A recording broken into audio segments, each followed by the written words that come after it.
啥？50？老三疯了，他们要他就给，贱丫能有多金贵？5毛都是多给点。老三打贱丫一巴掌怎么还打不得了？一个贱胚子竟然讹了老三50块钱，疯了吧？可不是吗？都是自家兄弟，大哥大嫂开口就是50，两家是不打算来往了？莹莹，这事你别操心，我下午就找老大两口子去，当叔叔还打不得侄女了，没这个道理。一个丫头片子还真当多金贵呢。年奶奶下午就去找年文景和丁秀算账，结果吃了闭门羹。年文景跟丁秀拉着平车去窑厂送马拖了。嘿，住哪儿不好，非要住人家猪圈，真是把我的老脸都丢尽了。抓你的人确实没有声张？没有，他们把我拖到桥尾，让我还钱，我没有看到1分钱，自然不肯答应，然后就挨打了。凭啥？被抓是他自己没本事，跟我有啥关系？我可没被人发现。你下手前没观察对方是谁，咋跟你没关系？这条街上啥人能动，啥人不能动，你不知道啊？钱到我手里了，那就是我的，我不退。你知道对方是啥人吗？不知道，打人的时候贼疼，完全没有还手之力。对了，身后还跟了几个小孩，看样子也就8岁那样，听他们说话的意思。其中一个叫年糕的小女孩，她爸丢了钱，好像是替她爸要钱的。对了，那丫头很好认，白胖白胖的，是个小胖丫。姓年？对，他们好像是这么叫的。我当时还奇怪，还有人叫年糕，也不知道是大名还是小名。找个人打听打听，看看那丫头家里是干啥的。你能确定是芋头村的人？他们就是在去芋头村的路上，看样子是刚放学。他们看我鬼鬼祟祟的样子，还用石头砸我呢。那几个小孩可凶了。好了，不用你打听了，你回去歇着吧。有个事你去芋头村打听一下，先前找的人太蠢，被几个小孩打了，是很重要的事。非要去吗？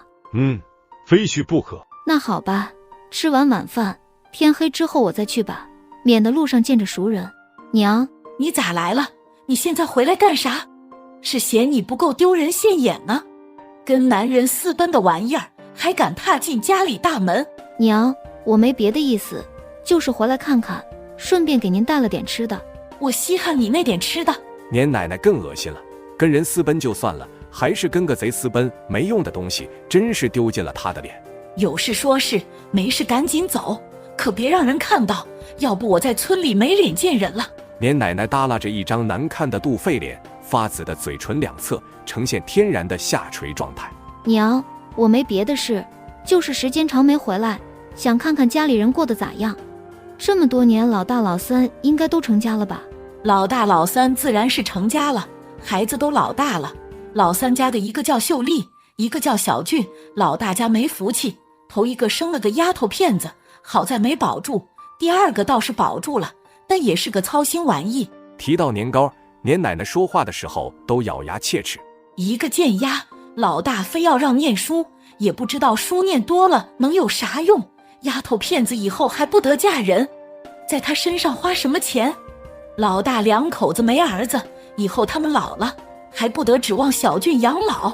你说把贱丫送出去给人当童养媳，人家愿意出个300块钱买断，还答应当亲闺女养，以后都不来往，这多好的事儿啊！老大两口子非不答应，贱丫都跟人回家了。他们又是找村长，又是报公安，硬是把人给抢了回来，还把钱婶子送牢里了。钱婶子可是老三媳妇娘家舅舅的连襟媳妇，老大这么一闹，这两家亲戚还怎么来往？那老大家的闺女叫啥？还能叫啥？叫贱丫呗。提到这我就来气，老三在学校看到贱丫，叫他还不理，他回头去教室，就比跟同学胡说八道，说老三家的秀丽叫贱丫，这换谁不气呀？然后老三就打了贱丫一巴掌，呵，贱丫就疯了，竟然把老三胳膊上的一块肉差点就咬下来，那简直就是个狼崽子。贱丫在学校的名也是这个吗？这谁知道啊？贱丫这名我从小叫到大，在我心里头，他大名小名都叫年贱丫，也只配叫年贱丫。我知道了，娘，天不早了，我家里还有孩子和男人要伺候，我得回去了，您歇着吧。年奶奶正说在兴头上，年大丫要走，她还有点不高兴，她巴不得让所有人都知道，老大两口子不是东西，连带那个小的也不是个好东西。年大丫匆匆的来，又匆匆的走，年奶奶这里打听不到其他消息，她只能另想办法。年大丫走后，年奶奶越想越气，老三掏出的50块哪能就这么算了？年奶奶当即起身，直奔年文景家的方向冲去。你个骚狐狸，整天做些丢人现眼的事，败坏我老年家的名声，今天我不打你，都对不起老大。动静声很快就引来了周围的村民。哎呦，你个杀千刀的小娼妇，你竟然打我！妈，奶奶为什么天天打你？没分家的时候，你在家里任劳任怨，跟老黄牛似的干活，奶奶还一直跟人说你懒。你明明一口好东西都没吃到，奶奶还说你馋，好像她买的那些零嘴都被你吃了似的。她没买的那些东西，明明都被她藏自己屋，我都没闻着味，你看都没看过，怎么就馋了？再听年糕的话，年奶奶气炸了。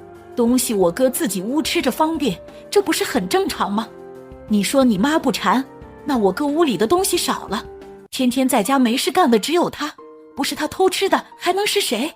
你屋都上锁的，我妈没钥匙，我妈会穿墙术吗？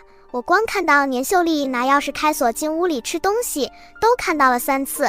年秀丽说三婶手里有钥匙，你给的。他奶呀，小孩子爱吃也正常。你回头问问秀丽，丁秀珍要经常拿你好东西吃，她还能这么瘦吗？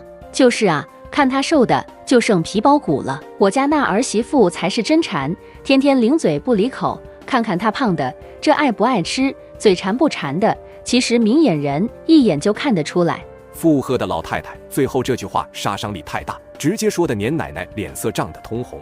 奶，你为什么一直打我妈？没分家之前，我三叔三婶全家的衣服都带给我妈洗，我妈手上的冻疮都长成什么样了？她是做了，活干了，工分赚了。我爸在窑厂上班时的工资一分不少都给了您，你为啥还是老打我妈，还说我爸没用啊？我爸怎么没用了？人家大队指名道姓要我爸去当代课老师，是你拿麻绳挂门框要上吊，逼着我爸把名额让给了三叔。后来三叔转正，就嫌弃我爸赚的不如三叔多，这些话我爸不能提一个字，提了你就要死要活。他们敬着你，打不还手，骂不还口，拿胳膊挡您的拳头，你就说我妈打你，要不是我妈快被您打死了，我爸也不至于被逼到要分家。你个死丫头，简直在胡说八道！你三叔家个个都好，跟你们一家可不一样，你竟然在背后编排你三叔一家，毒啊！贱丫小小年纪，你的心好毒啊！小孩子就是说些他看到的事儿罢了，有就有，没有就没有。就说老三一家的衣服，是不是特地从自己家带给丁秀洗过？有一回我带我家大全去赶集，半道碰到老三全家回来，两孩子坐大杠，老三媳妇坐后座，怀里抱着一大包脏衣服，拿蛇皮口袋装着了。你胡说八道，拿蛇皮口袋装着，你还能看见里面是脏衣服？你这是有透视眼吗？姚老太只认八卦不认人，毫不客气地回怼回去。你要问我怎么知道的，那我还得好好跟你说道。冬天的衣服厚实着呢，那蛇皮口袋太满了，塞不进去，从口袋里露出半个奶罩子，我到现在还记得，红色的，还带着一圈一圈的花儿，看着可骚了。老三媳妇是叫莹莹吧？哎呦喂，她每次来村里打扮的哟，都跟花一样，那手嫩的呀，听说歪歪壳1周就用完1盒。农村老太太嚼舌根的能力一流，就跟在崔莹莹家里看到似的，说的有鼻子有眼。歪歪壳1毛5一盒，7天就用1盒，这1个月这光用歪歪壳抹脸擦手就要花不少钱了。对于这些1分钱都得掰开花的老太太们来说，崔莹莹用歪歪壳这么狠，就是败家。年奶奶简直要气疯了，哪里受得了仙女儿媳妇被这些老太婆这么说嘴。